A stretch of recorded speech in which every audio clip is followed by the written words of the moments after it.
Hello and welcome to my channel. I'm Robin, the lore archivist. I just love lore, fictional histories and, well, stories in general. That's why I take the time to break down all of these things within a myriad of different fictional worlds. And I'll be honest, with the new Ace Combat game just announced for this year, 2026, I figured that it was a perfect time to look at the history of the strange real world. Now this is a world that in some ways is very much like our own Earth, in other ways is very different. As the name suggests, it's a near perfect blend of the strange and the real. Over the next few months, what we'll be doing is going over the complete fictional history of Strangereal that's been covered in all the games. Then, we'll give a quick review to each of the games that we've looked at. By the end of this series, you'll be completely caught up and ready for the events of Ace Combat 8. So, without any further ado, let's ado further. While Strangereal features a lot of similarities with our Earth, it is important to remember that this world isn't our world. And when you get into the details, you begin to see that in reality, Strangereal shares about as much in common with modern day Earth as Tamriel does with a medieval Earth. This is best demonstrated by looking at the map of Strangereal itself. For example, this is a map of Strangereal that was used with the release of Ace Combat 7, the most current game in the series, and it's heavily based on this other map from Ace Combat 5. While these are both fantastic maps, and I really do enjoy looking at both of them and realising where each of the games take place and how much overlap we've had between the games, I think that for the remainder of this series, we will be relying on this map created by Reddit user Dynamite McNamara, as it's the most simple and clean of all the maps I've found. I've seen a lot of people online trying to compare the countries and alliances within Strangereal to the countries and alliances of Earth, often equating Osea to the United States of America, Usea to Europe, and Ukobania to Russia and so on. My advice is to avoid this. It only makes things more confusing in my opinion, and Strangereal is a world with its own history, its own countries and its own alliances. Trying to compare them to Earth will simply confuse you. While it's true that certain events, wars, alliances and so on have been inspired by the events within our own world, they are not the actual events that happened in our world, and they are different enough that comparing them just isn't really the correct thing to do here. For example, the Belkan War is heavily inspired by the Second World War, but it's different enough that comparing it to World War II is of very limited use. Really, I find that it's only useful when trying to understand the inspirations that went into the writing choices. When trying to learn the lore and history of Strangereal, it's best ignored. So while you may notice some similarities to events, weapons and so on from our real world, please try and understand that within the history of Strangereal, these exist within a completely different context. With that having been said, let's begin our exploration of Strangereal's history with the Belkan War. This is the first conflict that we're able to experience as a player within the series, and as such, I think it's a fantastic starting point. Belka is a country located within the Osean continent. In 1988, following the Federal Law Review, Belka allowed its eastern territories to succeed, which after gaining their independence, went on to become the nations of Utsio and Gebet. This did little to alleviate Belka's economic problems. Osea, a global superpower that neighboured Belka, was able to use its economic decline to bolster its own economy, eventually claiming some of Belka's western territory. Osea grew stronger while Belka continued to struggle, and this juxtaposition stoked xenophobia and nationalism within the Belkan citizens, allowing a far-right extremist party to rise to power. This party promised the people of Belka that they would restore the country to a status of lost greatness, with renewed national strength and economic security. And on March 25, 1995, after they discovered natural resources within the borders of Utsio, Belka declared war on multiple nations at once, beginning the Belkan War. Utsio was the first country to be attacked, with Belka launching a squadron of bombers. This first attack was successfully defeated thanks to an ace mercenary pilot known as Cypher. Still, it simply wasn't enough, and most of Utsio would fall to the Belkan army within only a week. With this victory spurring them onward, the Belkan military continued to launch various attacks on sites within East Osea, including multiple civilian cities. Osea of course rose to defend itself, but ended up suffering major losses to the Belkan Air Force. After this crushing defeat, Osea reached out to what remained of the Utsean government and established a military alliance against Belka. With this, the Allied forces were born. The Allied forces were comprised of Osea, Utsio, Sapin, Ukobania, Gebet and Fato. This alliance was prepared to defeat Belka, and on May 13th the Allied forces were able to liberate Utsio's capital city of Directus. This marked a major turning point in the war. Belka was no longer on the offensive and was instead being pushed back into its own borders. But An animal is most dangerous when pushed into a corner, and this was as true for Belka as it was for any animal. As the Allied forces continued to push Belka into its own borders, they began to learn of the true power that Belka had hidden. There were 3 major black projects, all funded in secret by the previous Belkan administration, and they were now possessed by the far-right extremists. The first of these was the Excalibur long-range laser chemical weapon. This sword of annihilation destroyed large swaths of the Allied forces, successfully repelling the Allies' first push into Belka's borders. Excalibur would eventually be brought down on May 23rd, thanks to the efforts of the mercenary Garm squad, namely Ace Pilot, Cypher and their wingman Pixie. After the destruction of Excalibur, the lines between the good guys and the bad guys began to get real blurry. There were strong indications that Belka was now willing to negotiate a conditional surrender. Despite this, on the 28th of May, Osea launched a surprise aerial attack that caught Belka off guard. This would go on to be the largest and bloodiest air battle of the Belkan War, with over 100 aircraft destroyed. While the Allied forces ultimately won, both sides suffered dramatic losses. The Belkan army was forced to retreat to northern Belka, while southern and central Belka surrendered to the Allied forces. Despite the surrender of southern and central Belka, the Allied forces were merciless when wiping out remnants of the Belkan armed forces as well as civilian loyalists. During June 1st, the Allied forces performed brutal and indiscriminate bombing runs on the city of Hoffnung, which killed hundreds of Belkan soldiers and civilians alike. June 6th marked a major point in the war. Pushed even further into a corner, Belka launched several bombers equipped with nuclear weapons headed towards Utsio. Most of these bombers were successfully destroyed before being able to drop their payloads. However, 7 nuclear bombs were successfully detonated across the Voldreich Mountains, killing an estimated 12,000 people, most of whom were civilians. The Voldreich Mountains border both Belka and Osea. The nuclear weapons detonated on the Belkan side of the border, marking the civilians killed as an act of self-sabotage by Belka. Following the aftermath of the nuclear detonations, both sides of the war were thrown into a state of confusion. Contact between the Allied forces and the Belkan Federation were established, and official terms of surrender were agreed upon. Not all of the Belkan military agreed with these terms of surrender, so while plans were being made for the official peace ceremony, the Allied forces continued to wipe up remnant forces. By the time of the peace ceremony, on the 19th of June 1995, the war had come to an end, but tensions were far from over. Although, from the public's perspective, peace had been achieved with the signing of the Treaty of Lumen, bringing an official end to the Belkan War. This next part of Strangereal's history becomes less clear, as both the Belkan War and the Skully Island Insurrection happened within 1995. However, there's never been an official date given to the Skully Island Insurrection other than 1995, meaning that we simply don't know which months the insurrection took place in. I'm choosing to place it here between July to December 1995, simply because of the similarities between Belka's XB-0 Perez Velger's aircraft and the Skully Island Insurrectionists' unnamed Sky Fortress aircraft. It's my belief that the A World With No Boundaries group, or W2NB, as I'm going to call them from this point forward, supplied the Skully Island insurrectionists with their armed air force and the mobile headquarters they used in the form of the Sky Fortress. This makes sense, as W2NB would have been looking for both allies and ways to destabilize global governments in order to bring about a world without any borders.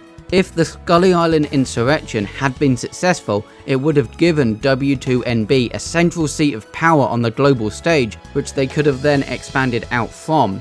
And because of this, I'm choosing to place the Skully Island insurrection between the signing of the Lumen Treaty and the W2NB Uprising. This would mean that the Skully Island insurrection would have occurred sometime between July and December 1995. With that all having been cleaned up, what was the Skully Island insurrection? Put simply, it was an insurrection of the Skully Islands by a group of insurrectionists with allegiances to the W2NB group, although this has not been confirmed. The Skully Islands are a small group of islands south of the Usian mainland. They belong to the Federation of Central Usia, or the FCU, which is separate from Osea, or the Ocean Federation. Honestly, I feel like most of the confusion that fans and newcomers to the Ace Combat series have with Strangereal's history is due to the similarities between the names of Osea and Usia. It doesn't help that both are officially federations, with Osea being the Ocean Federation and Usia being the Federation of Central Usia. The Belkan War involved Osea, while the Skully Island Insurrection involved Usea. For the sake of simplicity, from this point out I will refer to the Osean Federation as Osea and the Federation of Central Usea as the FCU. These Skully Island insurrectionists were able to quickly and effectively push back the local government to the southernmost island, at which point the FCU's military enlisted the support of the Scarface mercenary group to aid in the liberation of the Skully Islands. It's worth keeping the Scarface mercenary group in mind as they appear again during Ace Combat 2's story, and based on the trailer for Ace Combat 8 may play a part in that story as well. After several successful missions retaking strategically valuable locations with the aid of Scarface's ace pilot Phoenix, the insurrectionists were forced to fall back to their hidden weapon and mobile base, the Sky Fortress. This was successfully destroyed by Phoenix, and the Skully Islands were liberated, once again in the control of the FCU. The Skully Islands were able to enjoy at least a few years of peace.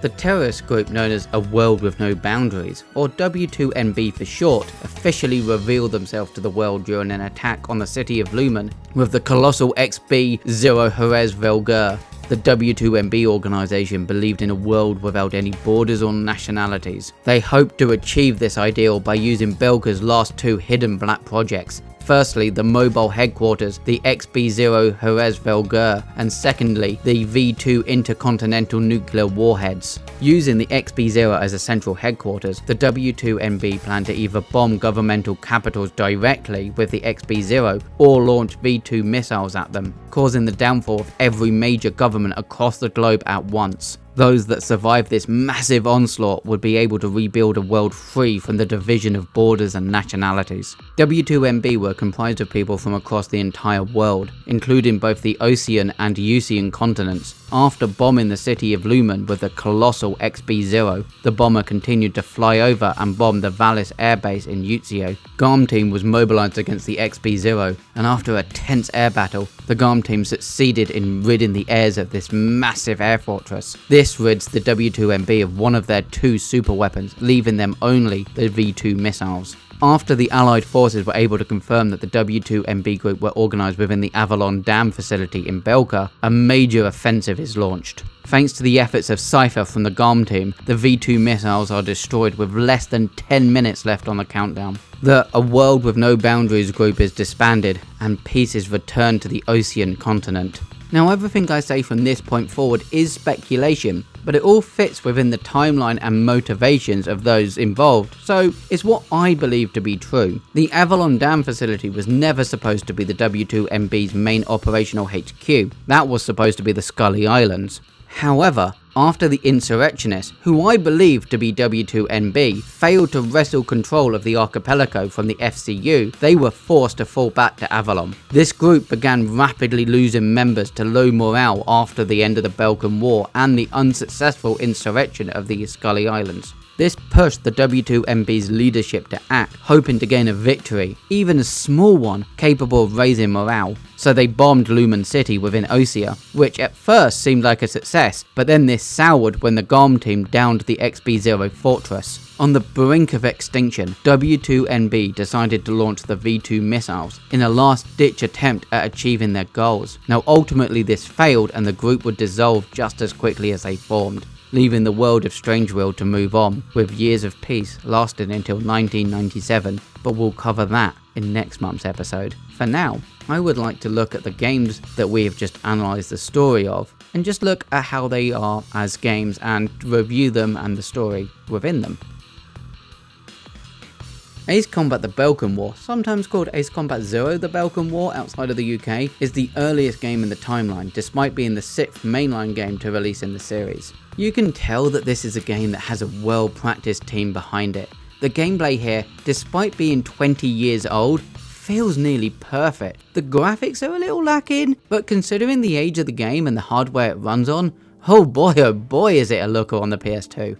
It's just that things start to look a little rough when you get close to the ground. The difference between flat details just painted onto the floor and actual 3D models is striking. This has always been an issue for flight games, let alone ones running on a PS2, so it's obvious that this was always an unavoidable problem. and during 2006 when the game first released, this would have been easy to look past. Now, in 2026, it's just not so easy to ignore anymore. Thankfully, none of this affects the story or cutscenes, which use full motion video and digital effects such as animated maps and the like. The story in Ace Combat games has always been a highlight, and this is no different in the Belkan War. The story of GOM Team's Cypher is wonderfully told to us from the perspective of a TV reporter chasing a story. Now what's interesting is that the interviews can change based on how you play the game. If you fight with honor, avoiding civilian targets, refusing to shoot down damaged enemies and whatnot, then the interviewees will speak of Cypher fondly. However, if you're brutal, killing civilian and wounded alike, then those being interviewed will speak of Cypher with fear.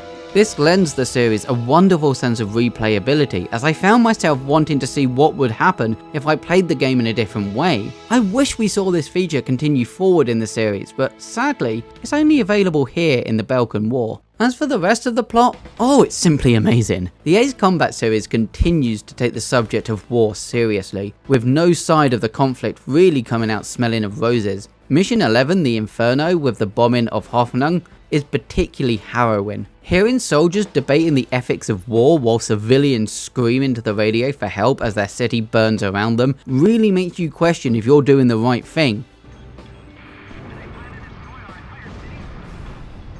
I think this may be my personal favourite game in the series. It's begun to age a little with the graphics, but you can look past those.